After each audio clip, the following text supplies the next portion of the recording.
আক্রান্ত হলে পাল্টা জবাবে প্রস্তুত থাকতে হবে প্রধানমন্ত্রী।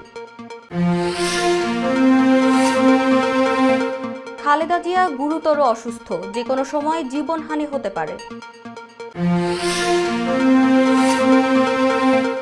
মুক্ত জুলিয়ান অ্যাসাঞ্জ এখন বাড়ির পথে।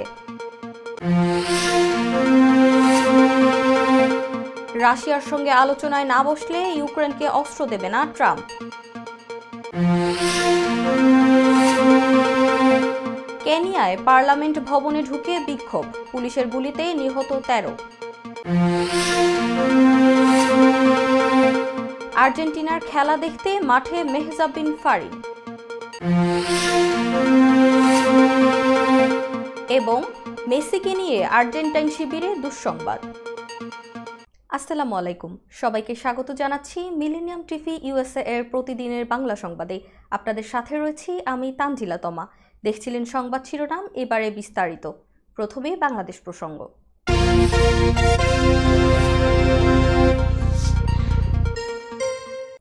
প্রধানমন্ত্রী শেখ হাসিনা বলেছেন, কাউকে আক্রমণ নয়, তবে আক্রান্ত হলে পাল্টা জবাবের জন্য প্রস্তুত থাকতে হবে। আজ বুধবার দুপুরে প্রধানমন্ত্রীর কার্যালয়ে স্পেশাল সিকিউরিটি ফোর্সের ৩৮তম প্রতিষ্ঠাবার্ষিকীর অনুষ্ঠানে একথা বলেন তিনি। এ সময় প্রধানমন্ত্রী বলেন, দেশে এসএসএফ এর গুরুত্ব অনস্বীকার্য। বর্তমান পরিস্থিতিতে কাউকে আক্রমণ নয়, তবে আক্রান্ত হলে পাল্টা জবাবের জন্য প্রস্তুত থাকতে হবে। এসএসএফ এর গুরুত্বের কথা তুলে ধরে শেখ হাসিনা আরও বলেন, যাদের উন্নয়নে কাজ করছেন, নিরাপত্তার কারণে তাদের থেকে যেন বিচ্ছিন্ন না হয়ে পড়েন, সেদিকেও এসএসএফকে নজর রাখতে হবে। ৭৫-এর পর শত প্রতিবন্ধকতার মধ্যেও সামনে এগোতে কখনো পিছু পা হননি। অর্থনৈতিকভাবে দেশ এখন সে অবস্থানে রয়েছে, তাতে বাংলাদেশকে এখন সারা বিশ্বই সম্মানের চোখে দেখে। দেশে অতি দরিদ্রের হার শূন্যের কোটায় নিয়ে আসা হবে জানিয়ে সরকার প্রধান বলেন, দেশের অবকাঠামোগত উন্নয়ন ও ঘরে ঘরে বিদ্যুৎসহ উন্নয়নের যে প্রতিশ্রুতি দেওয়া হয়েছিল তা সরকার রক্ষা করতে পেরেছে। সাবেক প্রধানমন্ত্রী বেগম খালেদা জিয়া গুরুতর অসুস্থ, যে কোনো সময় তার জীবনহানি হতে পারে বলে জানিয়েছেন বিএনপি মহাসচিব মির্জা ফখরুল ইসলাম আলমগীর। বিএনপি এবং অঙ্গ ও সহযোগী সংগঠনের যৌথ সভা শেষে আজ বুধবার বেলা ১টার দিকে নয়াপল্টনের দলের কেন্দ্রীয় কার্যালয়ে এসব কথা বলেন মির্জা ফখরুল বলেন, পরিকল্পিতভাবে এবং চক্রান্তের মাধ্যমে যেমন জিয়াউর রহমানকে হত্যা করা হয়েছিল, সেই একই রকম চক্রান্তের মাধ্যমে দেশের সবচেয়ে সংগ্রামী নেতা খালেদা জিয়াকে মিথ্যা মামলা সাজিয়ে ফরমায়েশি সাজা দেওয়া হয়েছে এবং আদালত থেকে তার সাজা বাড়ানো হয়েছে। মির্জা ফখরুল বলেন, খালেদা জিয়ার মুক্তির দাবিতে ২৯শে জুন বিকেল ৩টায় নয়াপল্টনে সমাবেশ করা হবে। ১ জুলাই সব মহানগরে সমাবেশ, ৩ জুলাই জেলা পর্যায়ে সমাবেশ হবে। দর্শক, এবার দেখবেন যুক্তরাষ্ট্র সংবাদ।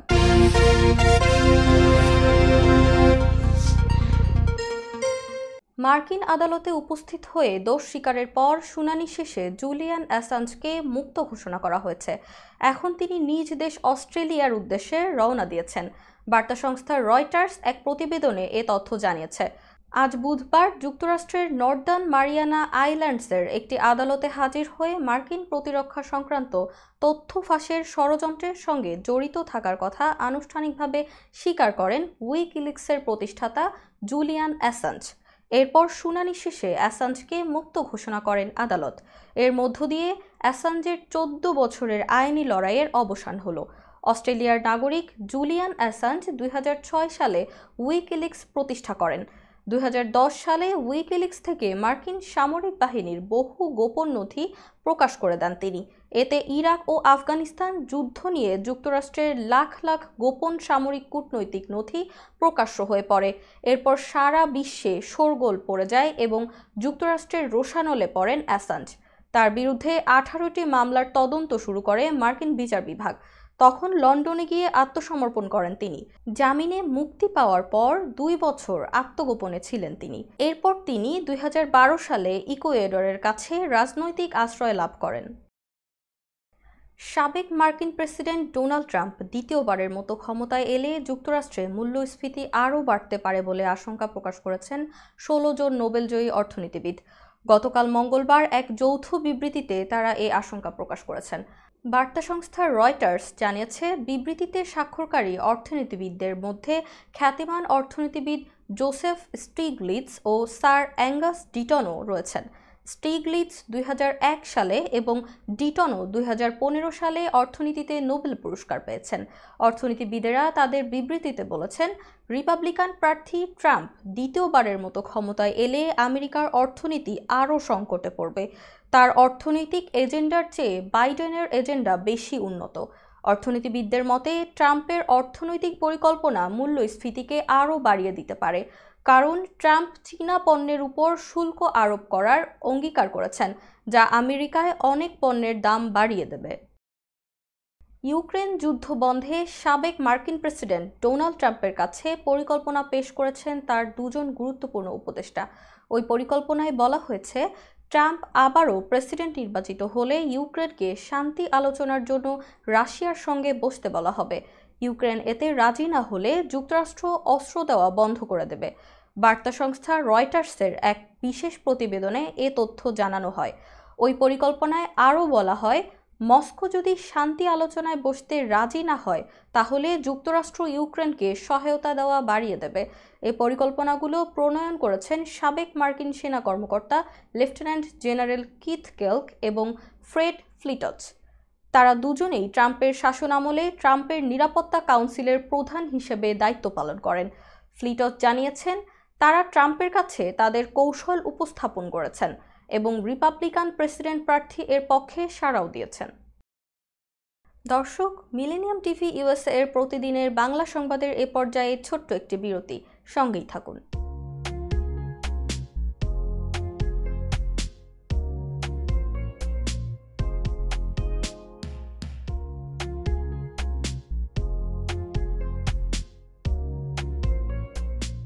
কি ব্যাপার, অমন মূর্তির মতো করে দাঁড়িয়ে আছো কেন? পাগল হয়ে গেলে নাকি? প্র্যাকটিস করছি। কি প্র্যাকটিস করছো? কেন লিভিং স্ট্যাচুরে দাঁড়িয়ে কি করে ভিক্ষা করে দেখালি? আমার ট্যাক্স নিয়ে ঝামেলা চলছে, ল্যান্ড প্রপার্টি নিয়ে ঝামেলা চলছে। এগুলো সমাধান না হলে কিছুদিন পর আমাকে ওইভাবে দাঁড়িয়ে ভিক্ষা করতে হবে। এখন থেকে দাঁড়িয়ে প্র্যাকটিস করছি। আহা, এত চিন্তা করছো কেন? লিগ্যাল নেটওয়ার্ক ইন্টারন্যাশনাল আছে না? Legal network international? হ্যাঁ, কিছুদিন আগে ইন্স্যুরেন্স দিয়ে সম্পভাবীদের একটা ঝামেলা হলো না, লিগ্যাল নেটওয়ার্কের মাধ্যমেই তো সেটা সমাধান হলো। শুধু ইন্স্যুরেন্সই না ভাবি, criminal case, immigration, tax, divorce, housing সংক্রান্ত যে কোনো লিগ্যাল সমস্যার সমাধান পেয়ে যাবেন লিগ্যাল নেটওয়ার্কে। যুক্তরাষ্ট্রের 50টি স্টেটে যে কোনো প্রান্তে যে কোনো লিগ্যাল সহায়তা দিতে কিন্তু আমাদের সঙ্গে আছে লিগ্যাল নেটওয়ার্ক ইন্টারন্যাশনাল। শুধু তাই নয়, লিগ্যাল নেটওয়ার্কে আছেন যুক্তরাষ্ট্রের স্বনামধন্য সব লয়ার, যাদের আইনি সহায়তায় যে কোনো লিগ্যাল সমস্যার সমাধান পেয়ে যাবেন খুব সহজেই। তাহলে দেরি কেন? এখনই চলো লিগ্যাল নেটওয়ার্কে। I'm Nasrin Mosnu, immigration attorney. I was born and raised here in New York City. I have been working at various immigration firms since I was a teenager, including with my father. I'm passionate and dedicated about immigration. I am committed to provide my clients with nothing but the best. আমরা asylum office, immigration court সহ যুক্তরাষ্ট্রের 50টি state ও বাংলাদেশ কনসুলেটে আপনাদের আইনগত সহায়তার নিশ্চয়তা দিচ্ছি। Please come and take advantage of our excellent legal services. Our initial consultations are always free. বরেণ্য অভিনেতা আবুল হায়াত একজন স্বাস্থ্য সচেতন মানুষ। একদিন শুটিংয়ে হঠাৎ অসুস্থ হয়ে হতাশায় ভোগেন। সবাই ব্যস্ত, এখন আমার সেবা করবে কে? কেন? নিউ ইয়র্কে গোল্ডেন এজ হোম কেয়ার আছে না, আপনাদের হতাশা দুশ্চিন্তা দূর করে সুস্থ করে তোলে যাদের অঙ্গীকার। সঠিক সময়ে সঠিক সেবা দেওয়ার বিশ্বস্ত প্রতিষ্ঠানের নাম golden age home care. Golden age home care new ইয়র্কবাসীর পূর্ণ আস্থার জায়গা। আই শোনো না, আমার অনেক খিদে পেয়েছে। তোমাকে সুস্বাদু বিরিয়ানি খাওয়াবো। আমি চাইনিজ খাবো। আমি গ্রিল খাবো। আমি পিৎজা খাবো। এত খাবার একসাথে পাবো কোথায়? কেন খলিলে জানেন না? খলিলে একসাথে সব পাওয়া যায়। খলিল, খলিল, ওয়াও, এই যে পেয়ে গেছি খলিল বিরিয়ানি এন্ড হালাল চাইনিজ। নিউ ইয়র্কের পারচেস্টারে সার্টিফাইড শেফ খলিলের পরিচালনায় Khalil biryani, Chinese, pizza, grill, বিশ্বস্ত ও আস্থার তৃপ্তিতে ভরপুর খলিল ফুডস। উন্নত মানের হালাল খাবার মানে খলিলের খাবার। নীরব রেস্টুরেন্ট অ্যান্ড হালাল চাইনিজ, আপনাদের তৃপ্তি আমাদের আনন্দ। আমাদের রেস্টুরেন্টে পাচ্ছেন সম্পূর্ণ হালাল উপায়ে তৈরিকৃত সুস্বাদু আর মুখরোচক সব দেশীয় ও চাইনিজ খাবারের সমারোহ। স্বাদে আর মানে অতুলনীয় সব খাবার যে কোনো সামাজিক বা প্রাতিষ্ঠানিক অনুষ্ঠানে পৌঁছে দিতে আমাদের রয়েছে ক্যাটারিং সেবা। বিয়ে বা জন্মদিনের অনুষ্ঠানে, স্কুলে, ব্যাংকোয়েট হল, ইসলামিক সেন্টার অথবা পিকনিকের জন্য আমরা ক্যাটারিং সেবা প্রদান করে থাকি। আমাদের সাথে যোগাযোগের ঠিকানা 2096 Sterling Avenue, Bronx, New York 10462। Phone number 718-918-1234। আমাদের অফিসিয়াল ওয়েবসাইট www.nirab.com। আমাদের ইমেইল অ্যাড্রেস nirab.bronx@gmail.com। এছাড়া নীরব রেস্টুরেন্টের স্বত্বাধিকারী মোহাম্মদ রেহমানের সাথে যোগাযোগ করতে পারেন। যোগাযোগ নম্বর 9179811747। Thank you. দর্শক, আবারও স্বাগতম মিলেনিয়াম টিভি ইউএসএ এর প্রতিদিনের বাংলা সংবাদে। এবার দেখবেন আন্তর্জাতিক সংবাদ।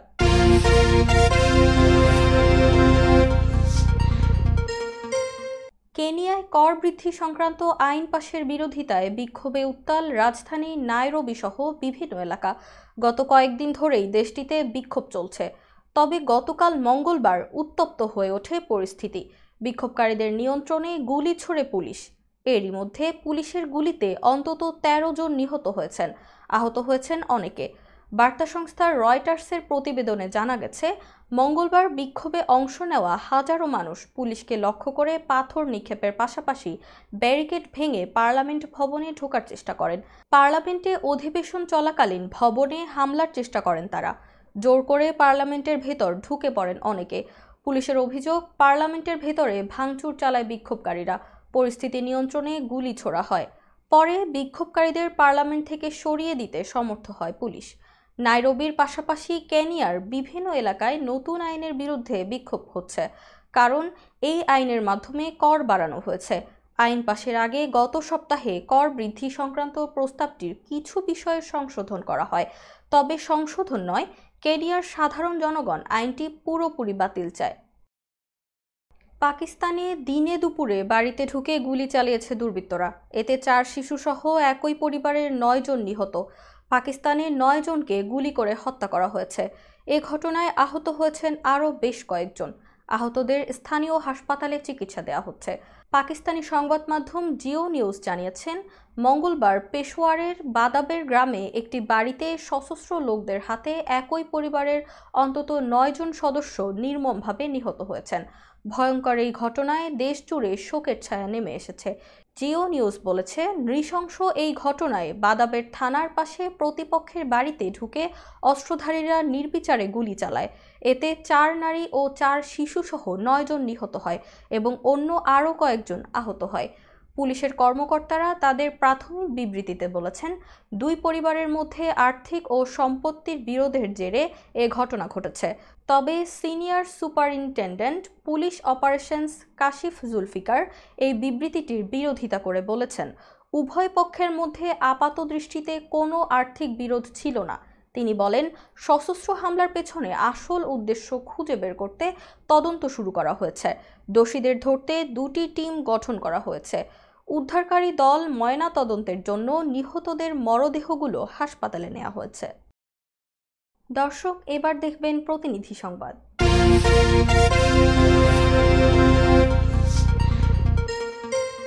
জাতির পিতা বঙ্গবন্ধু শেখ মুজিবুর রহমান হত্যা মামলায় মৃত্যুদণ্ডপ্রাপ্ত 6 আসামি সহ 26 জনের ফাঁসির দড়ি টানা আলোচিত সেই জল্লাদ শাহজাহান ভূঁইয়ার জানাজা ও দাফন সম্পন্ন হয়েছে।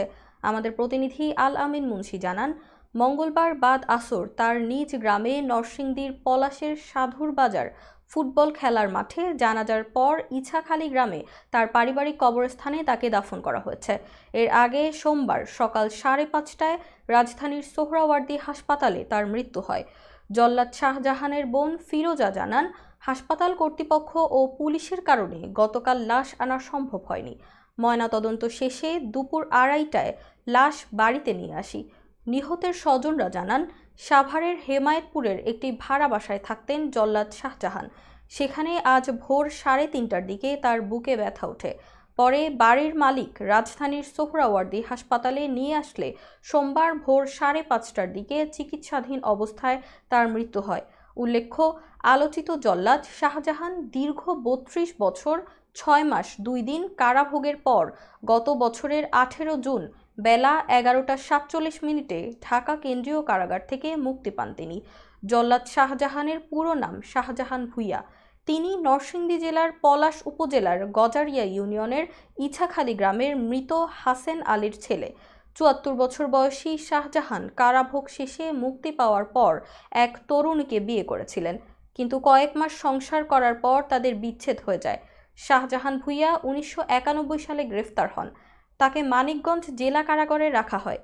কারাগারে ভালো কাজ ও মৃত্যুদণ্ডপ্রাপ্ত কারাগারের তথ্যানুযায়ী শাহজাহান 2001 সাল থেকে মুক্তির আগ পর্যন্ত 26 জনের ফাঁসির দড়ি টেনেছেন, যার মধ্যে বঙ্গবন্ধু হত্যা মামলার মৃত্যুদণ্ডপ্রাপ্ত আসামি ছিলেন 6 জন। এছাড়া 4 জন যুদ্ধাপরাধী, 2 জন জেএমবি সদস্য ও অন্যান্য আলোচিত মামলার 14 জন। দর্শক, মিলেনিয়াম টিভি ইউএসএ এর প্রতিদিনের বাংলা সংবাদের এ পর্যায়ে আবারও ছোট্ট একটি বিরতি, সঙ্গেই থাকুন। দর্শক, আবারও স্বাগতম মিলেনিয়াম টিভি ইউএসএ এর প্রতিদিনের বাংলা সংবাদে। এবার দেখবেন বিনোদন সংবাদ।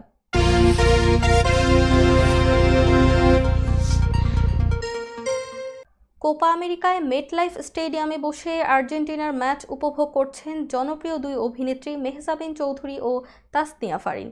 দুজনেরই পছন্দের দল আর্জেন্টিনা। প্রিয় দল ম্যাচ জেতায় ভীষণ উচ্ছ্বাসিত তারা। বুধবার সকালে মেহজাবিন ফারিনের ভেরিফাইড ফেসবুক পোস্ট থেকে এ তথ্য জানা যায়। স্টেডিয়ামের গ্যালারিতে বসে খেলা দেখার বেশ কয়েকটি ছবিও শেয়ার করেছেন তারা। মেহজাবিন ফেসবুকে বেশ কিছু ছবি সহ 2টি পোস্ট করেন। প্রথম পোস্টে একটি ছবি পোস্ট করে ক্যাপশনে অভিনেত্রী লিখেছেন, আজকে কে জিততে পারে।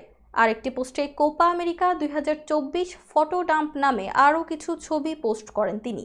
ছবিতে ভিন্ন লুকে ভক্ত অনুরাগীদের মাঝে ধরা দিয়েছেন মেহজাবিন। এ সময় অভিনেত্রীর পরনে ছিল আর্জেন্টিনার জার্সি, চোখে কালো চশমা আর হাতে ঘড়ি। তার মিষ্টি হাসি যেন আর্জেন্টিনার ভক্তদের হৃদয়ে ঝড় তুলেছে। অন্যদিকে ফারিনও গ্যালারির কয়েকটি ছবি শেয়ার করে উচ্ছ্বাস প্রকাশ করেছেন। দীর্ঘদিন ধরেই অভিনেতা থালাপাতি বিজয় ও অভিনেত্রী তৃষা কৃষ্ণকে নিয়ে আলোচনা সমালোচনা চলছে দক্ষিণী সিনেমা পাড়ায়। গুঞ্জন উঠেছে তারা নাকি প্রেমের সম্পর্কে জড়িয়েছেন। এবার জানা গেল শুধু প্রেম নয়, লিভ ইন করছেন বিজয় তৃষা। ভারতীয় গণমাধ্যমের সূত্র অনুযায়ী প্রেমে হাবুডুবু খাচ্ছেন বিজয় তৃষা।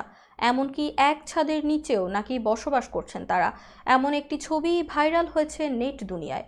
অনেকদিন ধরেই নেটিজেনদের মাঝে এই 2 তারকাকে নিয়ে চলছিল আলোচনা সমালোচনা। 25 জুন যেন সেই আলোচনায় সত্যতার আভাস পেলেন নেটিজেনরা। 24 জুন ছিল বিজয়ের জন্মদিন। বিজয়ের বাড়ির লিফটে তৃষাকে দেখা যেতেই হাতে নাতে ধরেন অনুরাগীরা। আর এই জন্মদিনের উদযাপনের কিছু ছবি প্রকাশ্যে এনেছিলেন অভিনেত্রী।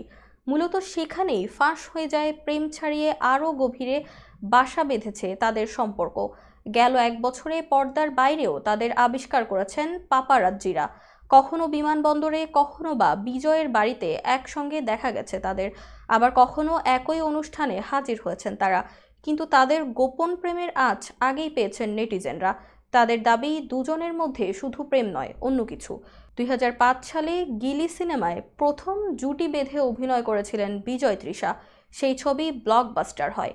এরপর বেশ কয়েকটি সিনেমায় একসঙ্গে কাজ করেছেন তারা। তবে 2008 সালে জুটি বেঁধে অভিনয় করা বন্ধ করে দেন বিজয় তৃষা, কারণ প্রথম সিনেমার সেই রসায়ন নাকি বাস্তব জীবনেও ছায়া ফেলেছিল বিজয় তৃষার। তাই বিজয়ের পরিবার তৃষার সঙ্গে ছবি না করার শর্ত চাপিয়ে দেয় অভিনেতার উপরেও। সে সময় তারাও সবটা গুজব বলে ঘোষণাও করে জানান দুজন শুধুই বন্ধু ছাড়া অন্য কিছু নয়। প্রায় 15 বছর পর ফের লিও সিনেমায় জুটি বাঁধেন বিজয় তৃষা। দীর্ঘদিন পর তাদের এক ফ্রেমে দেখে উচ্ছ্বাসিত সিনেপ্রেমীরা। দর্শক, এবার দেখবেন খেলার সংবাদ।